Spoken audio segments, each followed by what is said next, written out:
Yeah, man. I've got to talk about it. I've got to talk about it, man. This fascination that the whole of the world has now with the woman's rear. Everyone calls it the booty.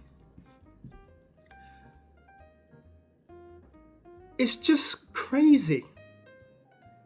It's gone completely out of hand. I'm not going to be a hypocrite and say, I don't see what the fascination is. Look, that part of the woman's anatomy is appealing to the man. Okay? It is what it is. But there's a time and a place. It doesn't need to be forced in your face 24/7. Just scrolling through like YouTube or something, and you're looking for something like, I don't know, a documentary of whatever it is, and then all of a sudden you'll get a woman's behind pop up on one of the videos, and some woman doing this, winding herself up. What's happened to us? What's that all about? Constantly stoking the fire, keeping us down underneath the navel, constantly, 24/7.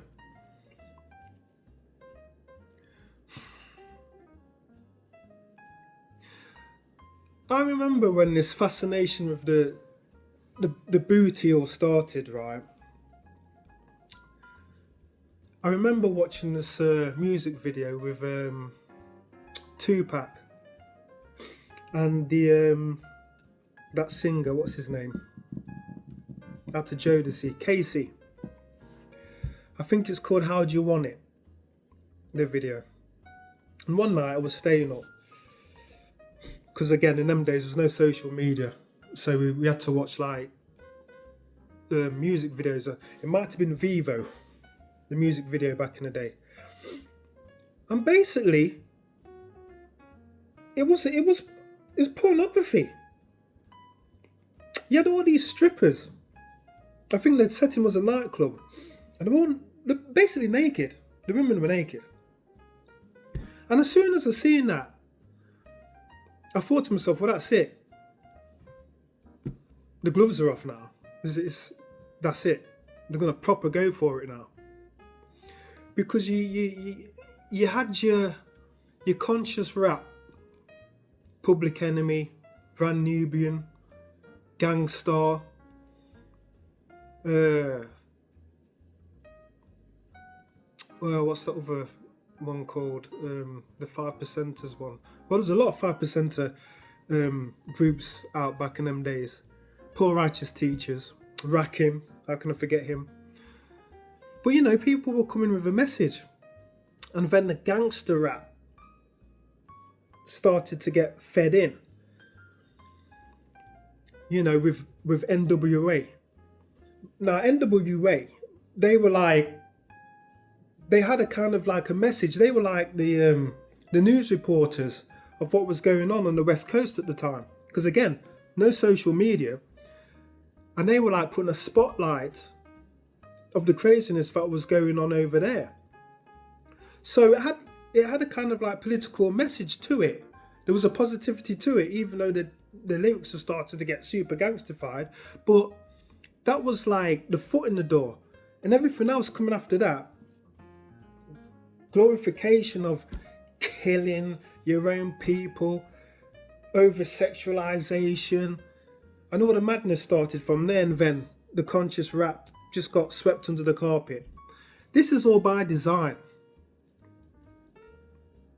It's all by design. It didn't just happen. Cause and effect. But like I was saying, I remember, what's her name? J-Lo. Didn't she get her bottom insured for like, I think it was $1 million at the time because it was so precious. Everyone wanted to see a behind. Crazy. Madness.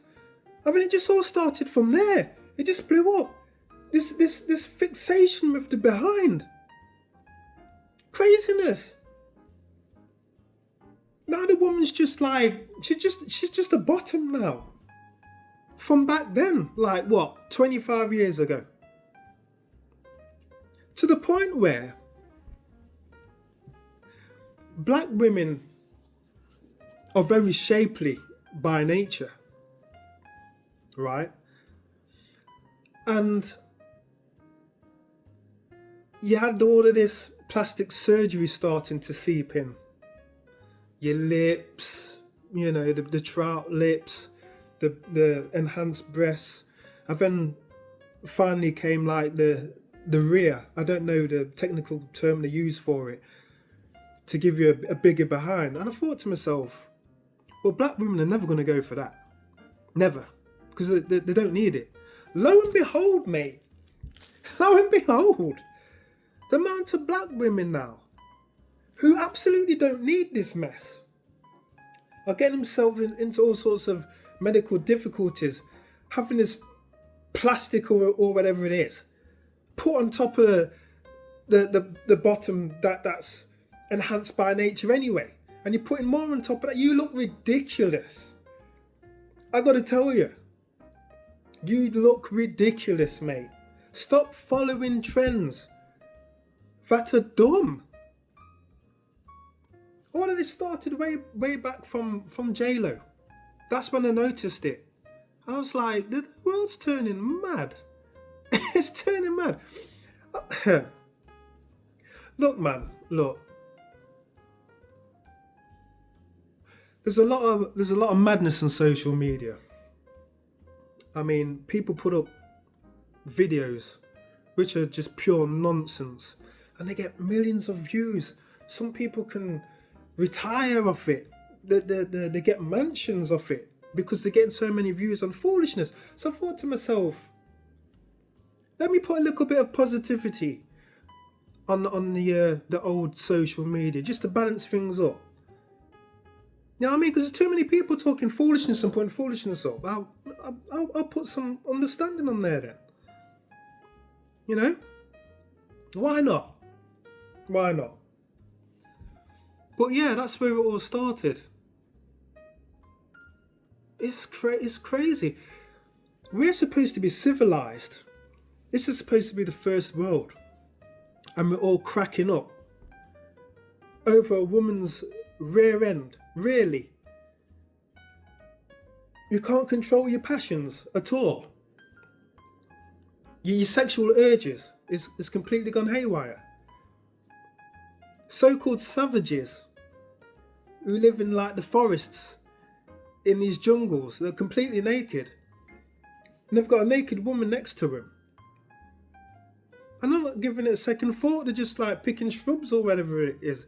You know, they're in control. And their woman's naked. Our women have got clothes on and we're cracking up. We need to get a grip, don't we? We need to get a grip. We need to slow down, take a look around us and see what's happening and how we're being manipulated through media, through our food, through education, through every damn thing. We're getting bombarded. You know what I mean? We need to, as they say, get woke, but not too woke to the point where you need some sleep. If you get what I'm saying. Man,